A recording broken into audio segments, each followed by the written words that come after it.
Hi, how are you? Let's talk about honesty in an authentic relationship.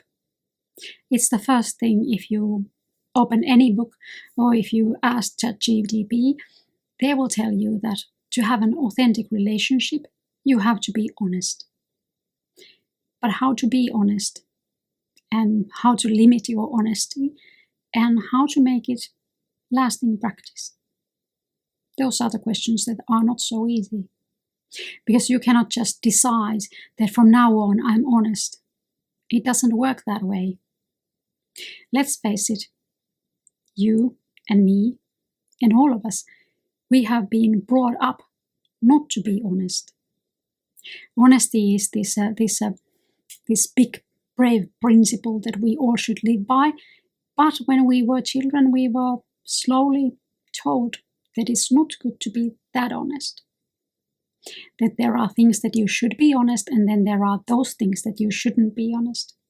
And you should not tell the things that are not beneficial for you, that gave you the wrong impression of you. But the wrong impression is right, or some mix of the rights and wrongs. So it's not so easy just bluntly decide to be honest. And what is honesty? How does it look in everyday life? Well, I encourage you to yet do another exercise to get to bottom of this honesty and have it, let's say, a ground to grow on, if I'm being like overly pompous. It is good ground to grow on if you sit down, take your time, and start telling each other memories. Memories of your childhood. Good memories, bad memories, where you were, what did you do, and how did you feel? Why? Because when you were a child, you hadn't developed yet this ability to be honest and dishonest at the same time, or the built-in dishonesty wasn't there yet, not fully. So you saw things differently, like children see things differently, and you experience things differently. So you can get yourself in the mood of a child. And it's easy to be honest then, and it's much more easier to comment on present day things honestly if you get to that place where you were before you were thought to be dishonest. And the other thing is like honesty in a bigger scale. So if you talk about your childhood experiences, you really tell your spouse where do you come from, what's your background, the overall scenery that you grew up in.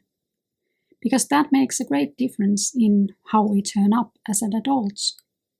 And that's very, very important information in a relationship. Because then you know how to treat each other when times get bad or if something happens. And you avoid the patterns that were in a childhood, the not so nice patterns. But I encourage you to start with this. And the next thing that I would tell you is, I think that what's the difficulty in honesty? And it may well be that the other side of honesty is fear. So if I'm too honest, I won't be loved, I won't be liked, nobody wants to be with me, I will be deserted, that kind of things. Or I will be shamed. So think about it, that if you have this, if it's very hard for you, if you have this compulsion to soothe a little bit, so just be almost honest but not quite.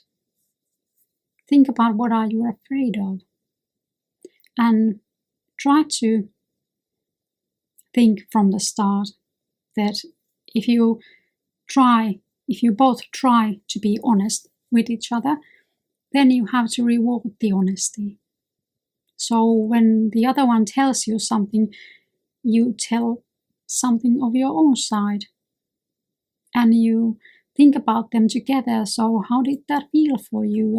And what do we do with this information? And how does this affect our life nowadays?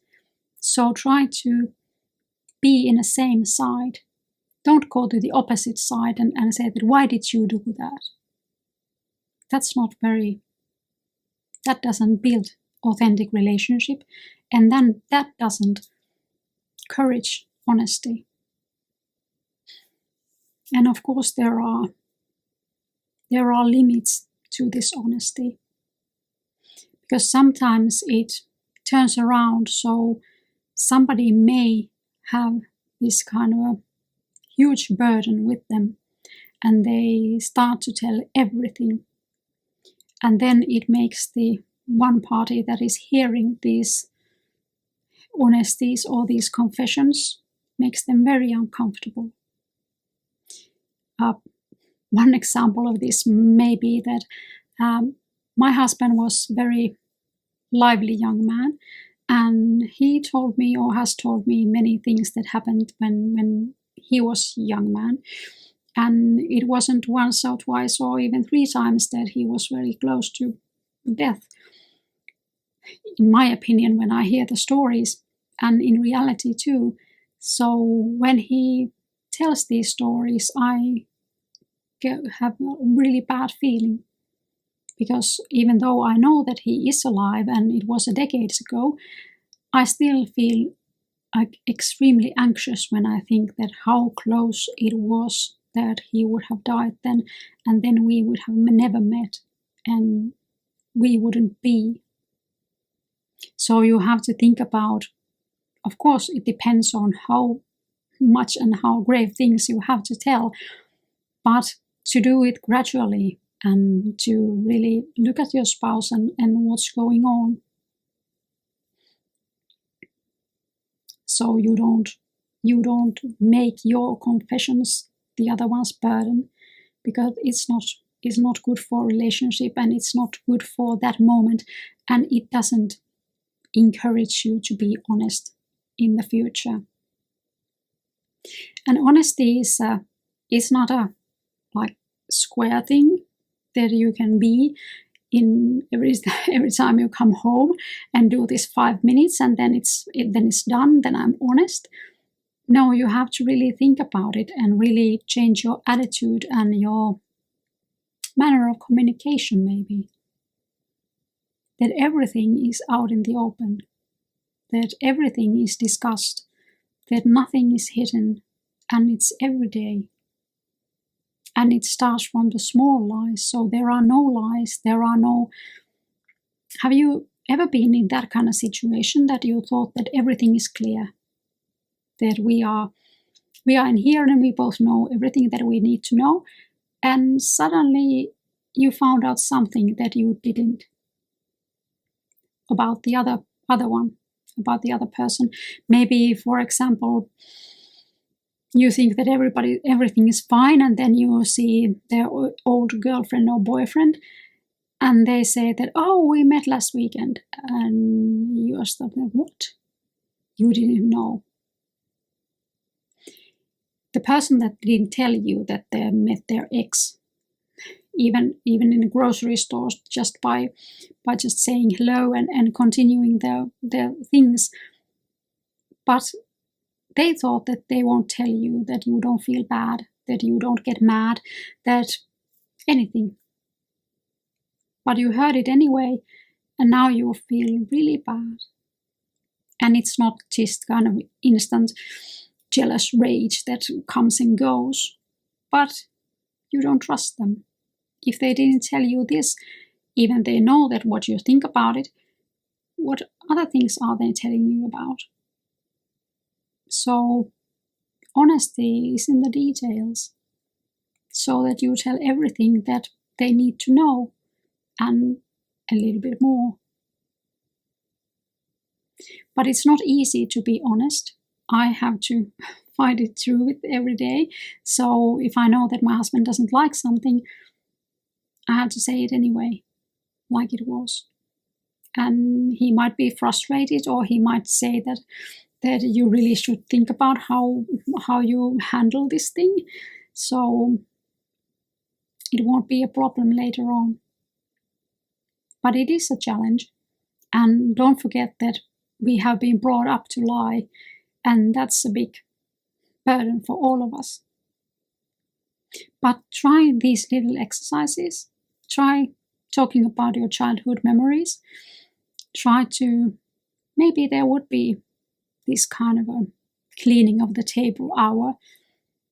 So if you have much to tell, and if you are really struggling, so you don't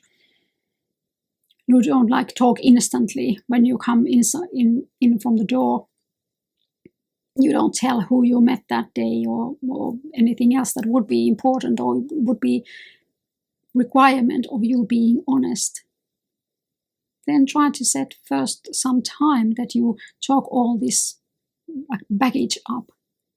So there will be no this kind of a sorry, I forgot, that you didn't tell. Even in your heart you knew you should tell, but the situation moved forward and you didn't.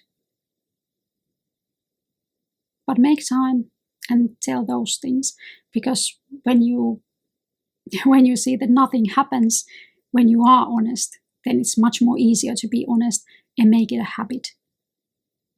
But honesty is required to have an authentic relationship. Without honesty, everything is pretending, and there is nothing fine with that. But I hope you have a great day. I see you soon with the third part of authentic relationships. Goodbye.